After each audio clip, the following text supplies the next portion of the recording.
যে ব্যক্তি নামাজ পড়ে না আল্লাহর সাথে তার কোনো সম্পর্ক নেই, নো কানেকশন। আপনি যে কোনো কিছু চাচ্ছেন সেজদায় পড়ে আল্লাহর সামনে আত্মসমর্পণ করেই চাইতে হবে।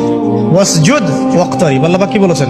সেজদা করো, নিকটবর্তী হও। ব্যাখ্যা অনেক করা যায়। নামাজ না পড়লে কিন্তু মানুষ কুফরিতে লিপ্ত হয়। যে ব্যক্তি মান তারাকা সালাতান মুতাআম্মিদান ফাকাদ কাফারা, যে ব্যক্তি সালাতকে অস্বীকার করে, ফরজ নামাজকে অস্বীকার করে, সেই ব্যক্তি কিন্তু কুফরিতে চলে যায়। ঠিক আছে। জুমার দিন একটা সময় আছে যেই সময় দোয়া কবুল হয়। দোয়া যেটাই করবেন সেটাই কবুল ইনশাআল্লাহ, যদি আপনার রিজিকটা হালাল হয়। যদি আপনার রিজিকটা হালাল হয়, আকীদায় শিরক না থাকে, আমলে বেদাত না থাকে, ইনশাআল্লাহ কবুল।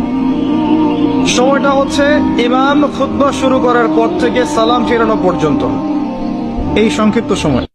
আল্লাহ, আমি জানি তোমাকে আল্লাহ বলে ডাকার মতো পবিত্র জবান আমার কাছে নেই, আমি হারিয়ে ফেলেছি। আল্লাহ, তোমার কাছে যে চাইবো, ভিক্ষার দুইটা হাত যে তুলবো, সেই হাতের পবিত্রতাও আমি রক্ষা করতে জানি নাই। মওলা, ব্যর্থতা আমার গুনাহ পাহাড় নয়, আসমান হতে ছুঁয়ে গিয়েছে। কিন্তু আমি তারপরও তোমার দরবারে হাজিরা দিয়েছি, কারণ আমি জানি আমার গুনার বিশালতার চাইতে তোমার রহমতের বিশালতা হাজার গুণ বেশি।